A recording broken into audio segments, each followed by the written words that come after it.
सास बहू और ननद। एक छोटे से गांव में सुकून और शांति से भरा एक परिवार रहता था। इस परिवार में 3 प्रमुख सदस्य थे, सास बहू और ननद। सास का नाम सुमित्रा देवी था, जो परिवार की सबसे बुजुर्ग सदस्य थी। उनकी बहू आरती एक संस्कारी और मेहनती महिला थी। ननद राधिका अभी कॉलेज में पढ़ रही थी और आधुनिक विचारों वाली थी। सुमित्रा देवी अपने पुराने विचारों और परंपराओं में विश्वास करती थी। उनके लिए घर की व्यवस्था और संस्कार सबसे महत्वपूर्ण थे। उन्होंने अपनी बहू आरती को भी उन्हीं संस्कारों में ढालने की कोशिश की। आरती, जो एक मध्यम वर्गीय परिवार से आई थी, सुमित्रा देवी का सम्मान करती थी और उनकी हर बात मानती थी, लेकिन कभी कभी उसको लगता था कि उसकी अपनी इच्छाएं और विचार भी महत्वपूर्ण हैं। राधिका, जो नई पीढ़ी की थी, उसे सुमित्रा देवी के पुराने विचारों से अक्सर परेशानी होती थी। वह चाहती थी कि घर में भी कुछ बदलाव आए और सबको अपनी बात कहने का मौका मिले, लेकिन वह अपनी माँ और भाभी के बीच के रिश्ते को देखते हुए हमेशा चुप रहती थी।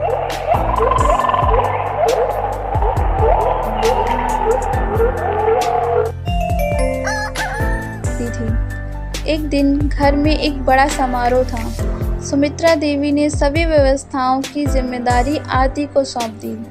आरती ने मन लगाकर सारी तैयारियां की, लेकिन उसकी मेहनत और समर्पण के बावजूद कुछ गलतियां हो गईं। सुमित्रा देवी नाराज हो गई और आरती को डांट दिया। आरती का मन बहुत दुखी हुआ, लेकिन उसने चुपचाप सब सह लिया। राधिका ने यह सब देखा और उसे बहुत बुरा लगा।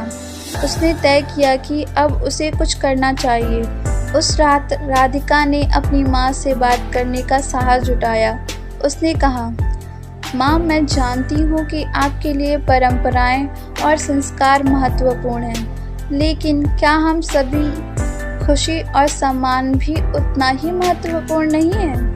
आरती भाभी बहुत मेहनत करती हैं और वो भी अपनी जगह सही हैं। हमें उन्हें समझने और उनके विचारों का भी सम्मान करने की कोशिश करनी चाहिए।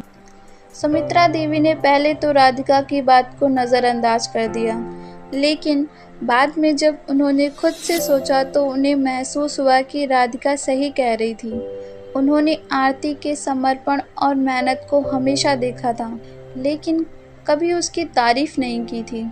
उन्होंने निर्णय लिया कि अब वे आरती को भी अपनी बेटी की तरह समझेंगी और उसका सम्मान करेंगी। अगले दिन सुमित्रा देवी ने आरती को अपने पास बुलाया और उसे गले लगाकर कहा, बेटा, मुझे माफ़ कर दो। मैंने कभी तुम्हारी मेहनत और समर्पण की कद्र नहीं की। तुम इस घर की बहू नहीं, बेटी हो। आरती की आंखों में खुशी के आंसू आ गए। राधिका भी वहाँ खड़ी मुस्कुरा रही थी, क्योंकि उसने अपने परिवार को एक नई दिशा में बढ़ते देखा। इस घटना के बाद सास बहू और ननद के बीच का रिश्ता और भी मजबूत हो गया। सुमित्रा देवी ने अपने विचारों को थोड़ा लचीला लाया। आरती ने भी घर की परंपराओं का सम्मान किया और राधिका ने भी अपने परिवार को एकता और प्रेम की शक्ति समझाई। इस प्रकार इस परिवार में सुकून, शांति और प्यार भरा जीवन फिर से बहाल हो गया। अगर आपको हमारी स्टोरीज पसंद आती हैं तो प्लीज़ लाइक करें, शेयर करें और सब्सक्राइब करें। Thank you. जयपुर के एक छोटे से गांव में श्यामू नाम का एक कुम्हार अपनी पत्नी उमा के साथ रहता था। वह मिट्टी के तरह तरह के बहुत सुंदर सुंदर बर्तन और खिलौने बनाता था।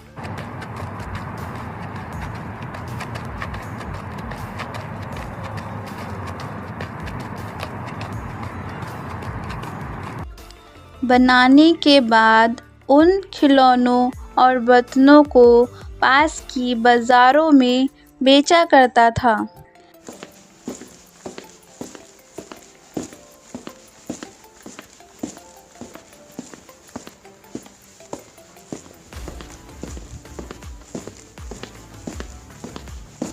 जिससे उसका परिवार चलता था। यही एकमात्र उसकी कमाई का ज़रिया था। ऐसे ही एक दिन शामू अपने बर्तनों को बाज़ार लेके जाता है, पर वहाँ एक भी बर्तन नहीं बिकता, क्योंकि रोज़-रोज़ वही खिलौने और बर्तन कोई खरीदना नहीं चाहता था। फिर वह शाम को थक हार कर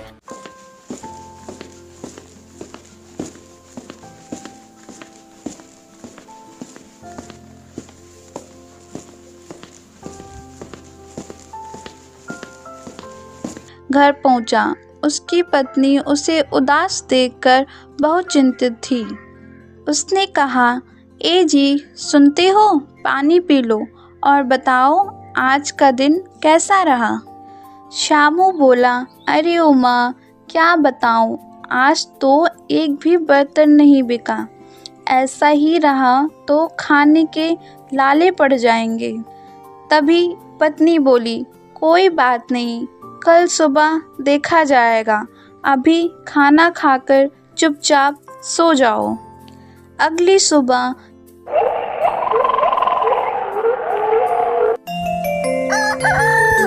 शामू ने अपनी योजना उमा को बताई। कहा, क्यों ना आज शहर की बाजार जाकर अपने बर्तन बेचे। उमा थोड़ा घबराई और बोली, आप इतनी दूर जाएंगे? शामू बोला, हाँ उमा। फिर उमा बोली, ठीक है, आप तैयारी करें, तब तक हम आपके लिए कुछ बना देते हैं, जो आप रास्ते में खा लेना। शामू बोला, हाँ हाँ ठीक है। तब तक शामू अपने बर्तनों और खिलौनों को बांधकर जाने के लिए तैयार हो गया। तब तक उमा ने भी कुछ पकवान बनाकर पैक कर दिए। शामू घर से निकलकर शहर की बाजार की ओर चल दिया।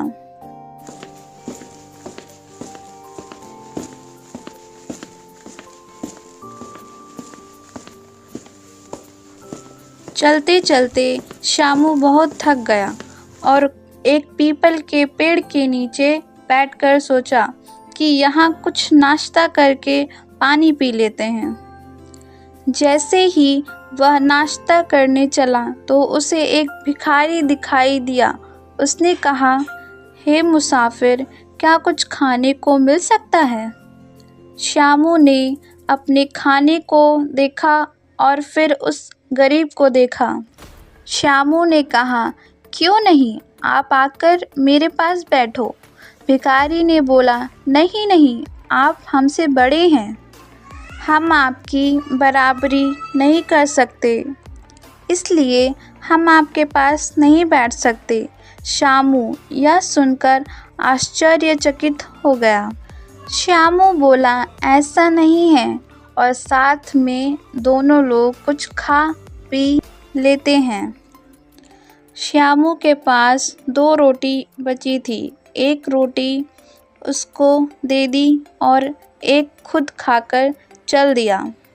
जिसे उसने रोटी दी थी वह उस नगर का सिपाही था, जो अपने राजा के आदेश पर वहाँ भिखारी बनकर बैठा था, जिसका काम हर मुसाफिर पर नज़र रखना होता था।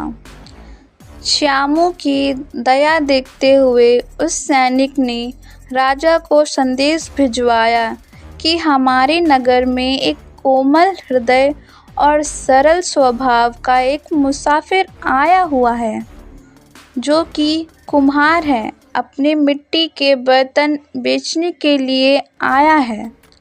गरीब होते हुए भी उसने मुझे अपने खाना खाने को दिया। यह सुनकर राजा थोड़ा अचंभित हुआ।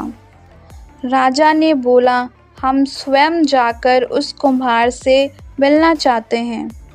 यह बोलकर राजा ने अपना रुख बदलकर बाजार की ओर चल दिया।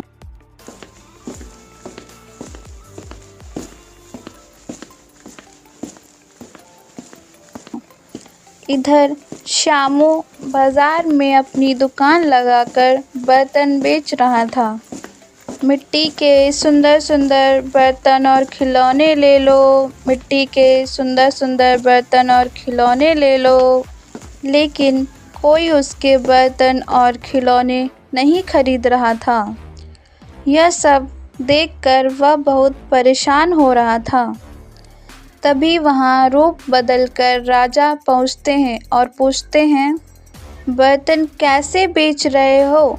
श्यामू खुश होते हुए कहा, 1 रुपए का सब। 1 रुपए का? राजा ने पूछा, इतने सस्ते क्यों? तो श्यामू ने कहा, सरकार, मुझे सिर्फ 2 वक्त की रोटी ही चाहिए और कुछ नहीं। यह सुनकर राजा सोच में पड़ गया। आज की दुनिया में भी ऐसे लोग हैं। राजा ने श्यामू के सारे बर्तन और खिलौने खरीद लिए। यह देखकर श्यामू बहुत खुश हुआ। शाम होने से पहले श्यामू घर की ओर प्रस्थान कर लिया।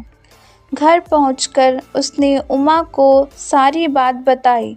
फिर दोनों खुशी खुशी रहने लगे। इस कहानी से हमें यह सीख मिलती है कि परिस्थितियाँ कैसी भी हों, हमें घबराना नहीं चाहिए, डटकर उन परिस्थितियों का सामना करना चाहिए। ऐसी ही स्टोरी नॉलेज के लिए हमें सब्सक्राइब करें। धन्यवाद।